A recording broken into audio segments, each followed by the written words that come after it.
अब जो हम लोग पढ़ने जा रहे हैं वो ये है, जिसका थ्योरी हम पिछले वीडियो में देख के आ रहे हैं, है ना। लेकिन फिर भी थोड़ा सा थ्योरी हम आपको देंगे। पहले क्वेश्चन पढ़ लीजिए, तब आपको समझ में आ जाएगा कि क्वेश्चन क्या कह रहा है। कह रहा है कि so that the lines this and this intersect also find their point of intersection. अब लाइन को देख के तो पता चल ही गया होगा कि क्लास 12th का 3D का स्ट्रेट लाइन का इक्वेशन है। अब वो स्ट्रेट लाइन 3D में है, और 3D में स्ट्रेट लाइन कैसा होता है, कुछ इस तरह का। तो 3D में जो स्ट्रेट लाइन है अगर इंटरसेक्ट करेगा तो इनके बीच का डिस्टेंस 0 होना पड़ेगा। तो आपको पता होगा कि अगर हम ये भी प्रूफ करने में सक्षम हो जाएं कि ये 3D के बीच का डिस्टेंस निकाले बताए हैं, स्क्यू लाइन्स के बीच का डिस्टेंस निकाल लें, और स्क्यू लाइन्स के बीच का डिस्टेंस अगर निकाले और वो धीरे धीरे ये लो 0 हो गया, तो लाइन इंटरसेक्ट कर जाएगा, नहीं तो इंटरसेक्ट नहीं करेगा। डिस्टेंस हो गया तो कहाँ इंटरसेक्ट करेगा, ये इधर की ओर जा रहा है और ये इधर की ओर जा रहा है। डायरेक्शन तो कोई लाइन का फिक्स ही होता है और लोकेशन भी फिक्स होता है, वो शिफ्ट भी नहीं कर सकता है। तो कहीं इंटरसेक्ट नहीं किया।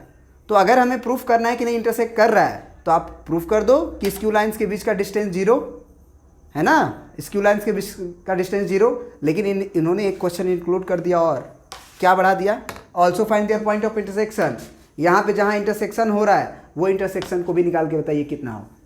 तो इस क्वेश्चन को हम बताए थे पिछले वीडियो में भी, 2 मेथड से बनता है।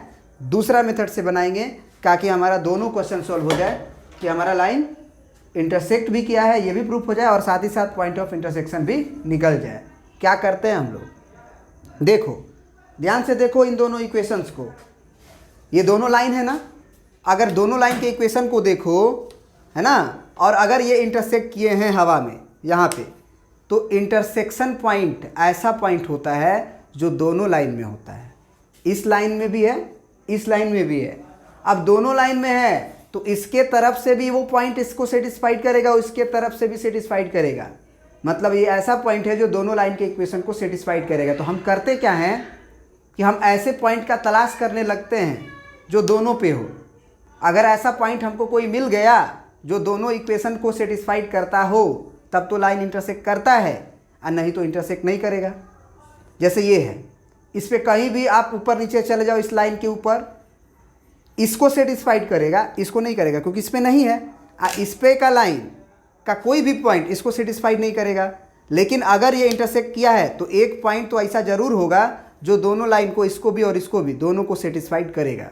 तो ये बात आप ये जान लीजिए कि 2 लाइन अगर इंटरसेक्ट करता है तो एक पॉइंट जो है हमको ज़रूर मिलता है, और वही वो पॉइंट कॉमन होता है और वो निकल जाता है। तो अब देखिए वो कैसे पॉइंट को हम लोग निकालेंगे। ठीक है, हम क्या करेंगे कि 3D में सबसे पहले आपको जनरल पॉइंट मानने आना चाहिए। किसी 3D में किसी स्ट्रेट लाइन को, जैसे मान लीजिए ये L1 है और ये L2 है, तो L1 मान लीजिए कि पहला लाइन आपका है, दिस इज़ L1, और ये लाइन को मान लीजिए आपका L2 है। तो L1 पे कोई भी जनरल पॉइंट कैसे माना जाता है, तो आप बराबर में R1 लिख दो। R1 is the variable quantity. R1 के डिफरेंट वैल्यूज़ के लिए लाइन पे पॉइंट्स मिलता रहेगा L1 पे, और यहाँ पे आप मान लो R2, दिस इज़ R2। तो R2 के डिफरेंट वैल्यूज़ के लिए लाइन L2 पे पॉइंट मिलता रहेगा। तो हम जो है ये पॉइंट चाहते हैं निकालना, ऐसा पॉइंट जो कॉमन हो। तो लाइन 1 के तरफ से भी और लाइन 2 के तरफ से भी हम लिखेंगे सबसे पहले जनरल पॉइंट, और हम कहेंगे कि अगर दोनों लाइन इंटरसेक्ट करेगा तो निश्चित रूप से एक पॉइंट कॉमन होगा, और एक पॉइंट कॉमन होगा तो दोनों का कोऑर्डिनेट, दोनों के तरफ से x कोऑर्डिनेट, y कोऑर्डिनेट और z कोऑर्डिनेट बराबर आएगा। तो यही काम करेंगे। तो लिखते हैं आप, now general point on L1। Now general point on L1। तो L1 के ऊपर जनरल पॉइंट कैसे निकालेंगे, तो इसको जनरल पॉइंट मतलब x coordinate, y coordinate, z coordinate. तो इसको और इसको केवल इक्वेट करो, इसको भूल जाओ। तो इसको और इसको देखो केवल, तो 3R1 उधर जाने के लिए बेचैन है, 3R1 +1 उधर भी भेजो, -1 सब छोड़ दो, x निकल के आ जाएगा। x बराबर कितना आ गया हमारा, 3R1 -1। फिर y कोऑर्डिनेट क्या आएगा हमारा, तो y को इक्वेट करो, इसको भूल जाओ, इसको भूल जाओ, तो 5R1 - 3, तो ये हो जाएगा 5R1 - 3। और z कोऑर्डिनेट हमारा क्या हो जाएगा, तो 7r1 माइनस 5, ये हो गया हमारा जेड कोऑर्डिनेट, है ना। Also general point on L2, तो L2 पे एक्स कोऑर्डिनेट हम क्या लिखेंगे, तो L2 की तरफ से देखो ये है और ये R2 है, इसको भूल जाओ, तो 1r2 प्लस 2, है ना, यानी कि R2 प्लस 2 हो गया। y कोऑर्डिनेट कितना होगा हमारा, तो 3r2 plus 4, 3r2 plus 4। Z coordinate क्या होगा हमारा, तो ये हो गया 5r2 प्लस 6। अब देखो ध्यान से, हमारे पास अगर लिखेंगे कि if line intersect then a point is common,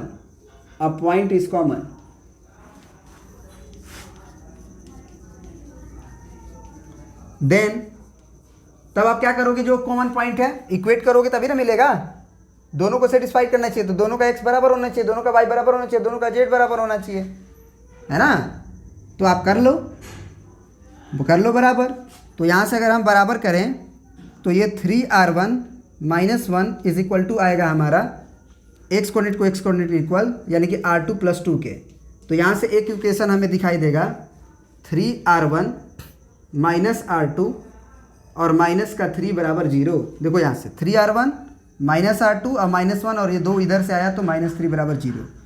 y coordinate calculate करो तो 5r1 minus 3 is equal to, यहाँ का y कोऑर्डिनेट 3r2 प्लस 4, तो यहाँ से कितना आएगा 5r1 माइनस 3 और 3r2 प्लस 4, एक तरफ करें तो 5r1 और r2 इधर आएगा तो माइनस 3r2, और यहाँ देखो ये प्लस 4 इधर आएगा, माइनस 3 पहले से है तो माइनस 4 होगा इधर आके, तो minus 7 equal to 0।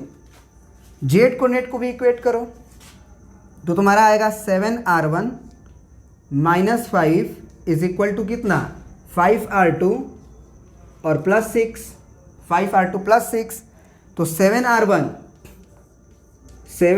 Minus 5r2 और प्लस 6 इधर आएगा तो हो जाएगा माइनस 11 इक्वल टू 0। ठीक है, अब तुम्हारे पास 3 इक्वेशन आया ना। अब देखो इस क्वेश्चन के पीछे राज क्या है, क्या कॉन्सेप्ट छुपा हुआ है। ये 3 इक्वेशन है और अननोन है तुम्हारे पास केवल 2, R1 एंड R2, है ना। देख लो R1 R2, तो 2 इक्वेशन को ही सॉल्व करेंगे तो R1 R2 निकल जाएगा।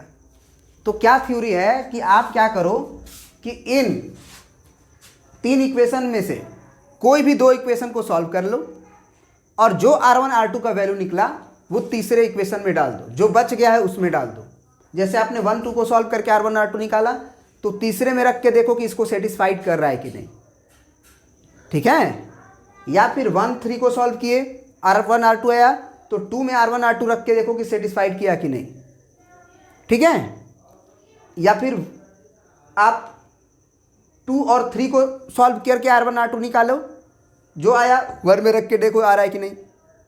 मतलब solve any of 2 out of 3 and get R1 and R2 and now put again the remaining equations and will satisfied, that is becomes और नॉट। ये हो रहा है या नहीं हो रहा है, बराबर हो रहा है या नहीं हो रहा है। अगर हो रहा है तो ठीक है भाई, प्रूफ हो गया ये बात, और अगर बराबर नहीं आया तो ये बात प्रूफ हो गया कि लाइन इंटरसेक्ट करेगा ही नहीं। तो जब तुम्हें लाइन इंटरसेक्ट नहीं करेगा ये बात प्रूफ करना हो तो यही कॉन्सेप्ट को यूज करोगे और बोलोगे कि मान लेते हैं कि एक पॉइंट कोऑर्डिनेट कॉमन है और एक पॉइंट कोऑर्डिनेट अगर कॉमन है तो हम इक्वेट करके निकालें।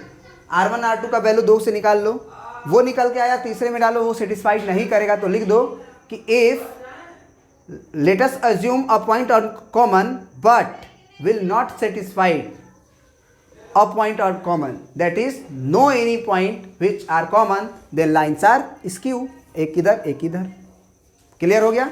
चलिए तो चलिए हम 1 और 2 को ही सॉल्व कर लेते हैं। इक्वेशन 1 और 2 को ही सॉल्व करते हैं। कैसे सॉल्व करें, तो R2 इसमें दिख रहा है, इसमें 3R2 दिख रहा है, तो अगर इक्वेशन 1 में हम 3 से गुना कर दें तो 3R2 सेम दिख जाएगा और घटा देंगे तो गायब हो जाएगा।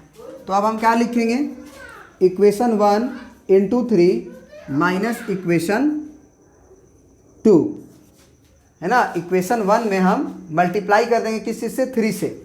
तो 3 से अगर मल्टीप्लाई करेंगे तो ये क्या हो जाएगा, 3 3 जा 9, तो 9R1 और माइनस 3R2 माइनस क्या से मल्टीप्लाई किए हैं, 3 से, तो 3 3 जा 9, 3R1 और फिर 3 3 जा 9 इक्वल टू 0, है ना। इसमें 3 से मल्टीप्लाई करना है, 3 3 जा 9, 3R2 3 3 जा 9।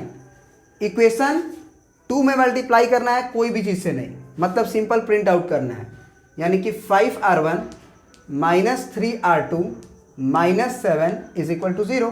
सब्ट्रैक्ट करना है तो साइन बदलेगा, माइनस ये प्लस 9 में से 5 गया 4R1 प्लस में, क्योंकि 9R1 ज़्यादा है।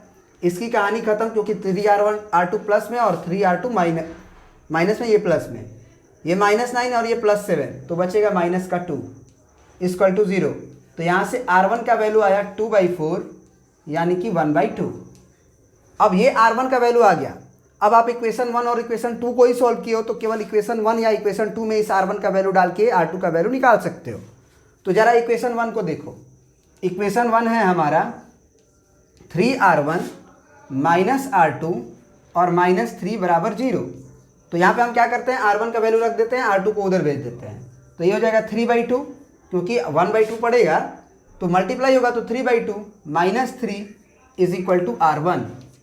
तो यहाँ से हमारा R1 का वैल्यू कितना आएगा, तो एलसीएम ले लो आप, ये हो जाएगा 2, तो ये 2 एलसीएम, तो ये यहाँ 3 और माइनस, है ना, यहाँ पे हो जाएगा 3 2 जा 6, 3 2 जा 6, तो आपका आएगा माइनस का 3/2, है ना। तो R1 का वैल्यू आ गया आपका माइनस का 3/2, बिल्कुल, है ना। एक बार कंफर्म हो लेने दो थोड़ा सा।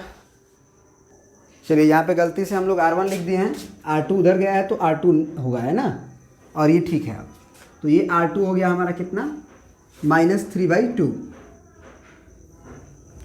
R2 का भी वैल्यू आ गया और R1 का भी वैल्यू आ गया। This is values of R1। अब तीसरा इक्वेशन हमारा बच गया। नाउ चेक लिखेंगे, now check equation 3 for R1 and R2। R1 और R2 के लिए इक्वेशन 3 को हम चेक करने जा रहे हैं। तो ये है 7R1 minus 5R2 minus 11, 5R2 minus 11 और बराबर 0 आना चाहिए, है ना। देखते हैं, तो ज़रा R1 का वैल्यू क्या आया हुआ है बता दो आप हमें।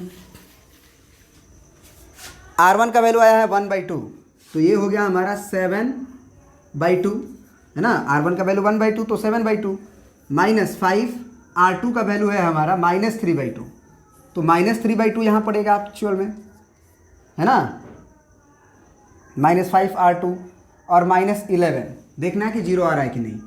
तो ये कितना आ जाएगा, देखो आप, 7/2 माइनस प्लस और 5 3 जा 15/2 और -11। इसी को देखो पहले सिंप्लीफाई करके उसको रहने दो, है ना। तो ये 15 और 7 जुटेगा एक्चुअल में, और 15 और 5 20 2 22, यानी कि 22/2 होगा -11। तो यहाँ पे हम क्या लिख सकते हैं, ये कट जाएगा 11 11 is equal to 0। That means line intersect, ये प्रूफ हो गया। तो वहाँ के बाद आप लिख दोगे दैट मीन्स लाइन इंटरसेक्ट, और उसके बाद हम मिटाते हैं थोड़ा, बोर्ड को प्रिंट आउट कर लीजिएगा। अब वहाँ के बाद जो लैंग्वेज लिखेंगे वो लिखिए, दैट इज लाइन्स इंटरसेक्ट। ये प्रूफ हो गया, प्रूफ्ड। और उसके बाद बोला था कि also find their point of intersection. तो R1 R2 और R1 R2 आ ही गया है, तो इसमें भी अगर R1 का वैल्यू रख दोगे तो वो आ जाएगा, चाहे R2 का वैल्यू इसमें रख दोगे तो भी आ जाएगा। कैसे, क्योंकि दोनों तो सेम ही है ना, लाइन इंटरसेक्ट किया है तो दोनों तो एक ही कॉमन पॉइंट है। तो R1 अगर रखोगे तो पहले इक्वेशन में रखना, तो XY निकालना, R2 को दूसरे इक्वेशन में रखोगे, ये नहीं कि दूसरे इक्वेशन में R2 रख देना, सॉरी R1 रख देना, ऐसा नहीं है। तो अब एक्स कोऑर्डिनेट क्या हो जाएगा हमारा, also find the point of intersection बोला है तो ये हो गया 3r1 माइनस 1, यानी कि 3/2 माइनस 1, क्योंकि r1 का वैल्यू तो 1/2 था। तो यहाँ पे हो जाएगा हमारा 1.5 में से 1 घटेगा तो आधा, सिंपल सी बात है। y कोऑर्डिनेट जो है 5r1 माइनस 3 है, तो ये 5/2 माइनस 3, तो ये हो जाएगा आपका 3 2 जा 6, तो 6 माइनस में ज़्यादा है तो ये -1/2 है ना। अब हो गया जेड कोऑर्डिनेट की बारी, तो जेड कोऑर्डिनेट हमारा क्या होगा उसको भी निकाल लेते हैं। तो एक्स कोऑर्डिनेट वाई कोऑर्डिनेट तो निकल ही गया है, तो जेड कोऑर्डिनेट है हमारा 7r1 माइनस 5, यानी कि 7/2, क्योंकि r1 का वैल्यू 1/2 है, माइनस 5, तो ये हो गया 5 दूना के 10, 10 माइनस में और 7 प्लस में, तो माइनस का 3/2। तो इस तरह से पॉइंट ऑफ इंटरसेक्शन हो गया हमारा 1/2, कॉमा -1/2 और कॉमा -3/2। ये आपका पॉइंट ऑफ इंटरसेक्शन हो गया, और जो प्रूफ करने के लिए बोला था वो तो हम लोग प्रूफ कर ही दिए थे। ठीक है, तो यही कॉन्सेप्ट होता है इसके पीछे। वीडियोस आप फिर से देखो, अगर आपको समझ में नहीं आया तो आपको बिल्कुल समझ में आएगा। इस पे बेस्ड जो है हम लोग 2-3 क्वेश्चंस कर लो आप लोग, हम दे देते हैं, ये कॉन्सेप्ट बिल्कुल क्लियर हो जाएगा। तो चलिए हम बोर्ड पे लिख देते हैं आपके, और आप सॉल्व कर लीजिएगा। अब देखिए 2 क्वेश्चन हम आपको दिए हैं, दोनों क्वेश्चन को हल्का सा समझा भी देते हैं। कह रहा है कि so that the lines this and this intersect and their point of intersection, और ये जो दो दे रहा है वो थोड़ा सा खास है। कह रहा है कि proof that the lines through A and B. देखो 2 पॉइंट अगर दे दिया तो दोनों पॉइंट से एक लाइन तो पास कर जाएगा, तो ये इक्वेशन भी निकालना होगा पहले आपको कार्टेशियन फॉर्म में, है ना। तो बोल रहा है कि prove that the lines through A and B intersect the line through C and D. तो सी और डी से एक लाइन है और एक ए एंड बी से लाइन है, दोनों इंटरसेक्ट करेगा, ये बात आपको प्रूव करना है। तो सबसे पहले इसमें तो आसान था कि आपको इक्वेशन दे दिया गया था, इसमें इक्वेशन नहीं दिया गया है,